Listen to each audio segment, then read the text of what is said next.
Hello everyone, breaking headline parody story report entertainment show. Clark Gable's grandson, the legendary actor, one of the greatest actors of all time, Clark Gable. He's deceased, but he's got a grandson named Clark James Gable. He's 22 years of age. And he was in California playing with a green laser light, and the boy was shining the laser light at a police helicopter when it was patrolling Los Angeles, and the laser light went in the cockpit of the helicopter, and they seen where that laser was coming from. It was coming from a car that that he was in, and they started putting the spotlight on the car, and they radioed for a patrol unit to apprehend these suspects, and they did. I've got more details about this entertaining show. I've just got to break away for a second to tell you my disclaimer. Everything in my parody report entertainment show is a parody. That means don't take anything I say seriously. Don't take anything I say personally. Don't try anything I say at home. If you do, check with your attorney first and then still don't do it. I am a professional. No amateur should ever try anything I say.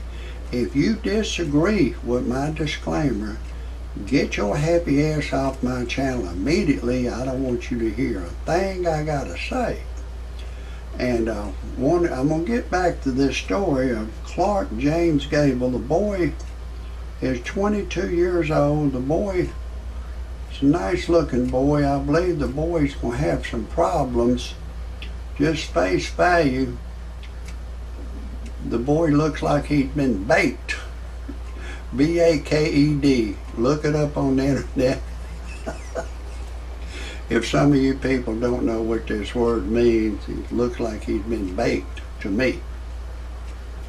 Now I believe the boy may stand there and inherit a lot of money. He was working for a dog place that sells dog food, and he was unloading dog food for $9 an hour. But the boy's trying to get into movie acting, and he may succeed, but I tell you, him and a lot of other movie actors and people that got a lot of money should contact me. I could tell them a lot of things to save them a lot of money, a lot of grief, and prison time in prison. I had a laser beam light, and I gave it to a close relative of mine that was 73 years old. When I gave it to this close relative, I said, I'm going to tell you something. See this laser beam? I'm going to give it to you. But don't shine it at a policeman or a helicopter or any kind of a government official, fire department, anything belonging to the government. Don't shine it at them. Especially don't shine it at a policeman. He'll shoot you and kill you.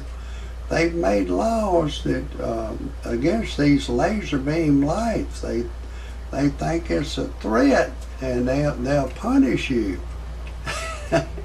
I think it's a good possibility. If I wouldn't have told this 73-year-old man that, he's kind of a prankster. He might have went and shined it like Clark James Gable, 22-year-old boy, did. Now he's in a lot of trouble. He's accused. That's on Thursday. He will return to Annie. That's a felony. And he could be in some serious trouble. It's strange how the government works. They go after old money and new money. If somebody's got money they'll charge him with a serious crime. If James Clark Gable or Clark James Cable would have been somebody out of the projects, they probably wouldn't even done nothing. They might have found out who they are and said, get your ass back in the projects. It probably wouldn't even have arrested them because they can't get no money out of the people in the projects. That's the way your government works. I'm going to get back to this story. It's a real entertaining story, but I've got to tell you who I am for a few seconds. I'm Rodney Dangerfield's cousin. You know my cousin, he don't get no respect. Of course, my cousin is deceased now. He's been dead for several years. And it seemed like after he died, the monkey jumped on my back that everywhere I go, I don't get no respect. I'm 63 years old now, and I went to buy me a pack of cigarettes, and there's a bitch boy behind the counter. He carded me. I said, hey pal, I'm 63 years old. Bitch boy still carded me. Then I went to get me a 6-pack of beer. Another bitch boy was behind the counter. He carded me. I said, hey pal, I'm 63 years old. Then I went to a family restaurant to eat my food. Another bitch boy was behind the counter. He was charging me full price. I said, hey pal, I want my senior citizens discount. Bitch boy carded me. You just got to be 55 to get your senior citizens discount. I tell you, I don't get no respect. I took my wife to a dude ranch. She left me for a black dude. My wife turned gay on me. I said, honey, why would you turn gay on me? She said, with men like you in the world, it makes her turn gay. And one day my wife and I was fixing to make love, and she was on the bed and her legs like naked in a figure 4 position, just in a deep stare. I said, honey, what's wrong? You can't think of anyone to fantasize who you had sex with? She said, no. I said, fuck it, neither can I. So we didn't even make love that day. And a lot of men come to me and say, Rodney Dangerfield, cousin, why would your wife leave you for a black dude? I go, well, I guess she wanted to get back with her own color. But my wife, she was a bully. She was trying to bully me all the time. And you know the racial slur word they called each other, I'm going to use the word nickel. Well, she was always spewing out nickel shit. She was always saying, don't say honey, sweetie, dear, baby. She'd say you're disrespecting. Got sick and tired of hearing that goddamn nickel shit, you disrespecting. She would say you violating, you abusing. And her name was Tamika.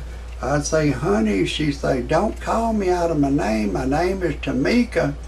But yet, she would call her black people my nickel, my nickel. She'd say the real word too, my nickel, my nickel.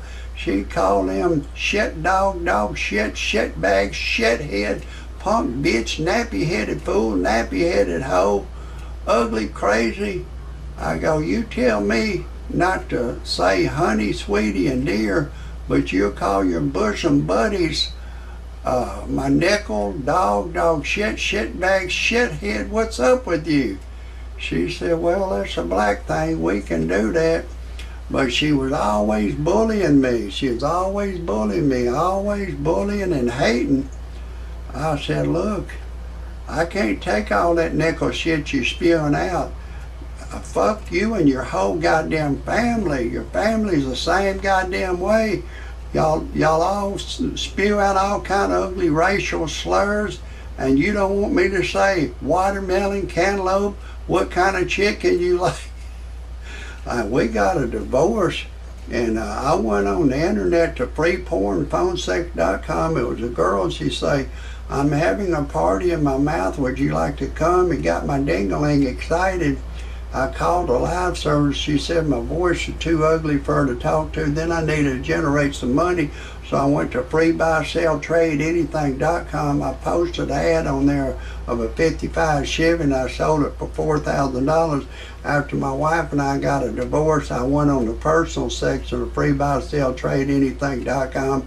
Put an ad, I was looking for a young Christian girl, and a Caucasian girl answered the ad. She's 21, we're deeply in love. She weighs 105 pounds. Her legs are real flexible. She wants me to get her pregnant.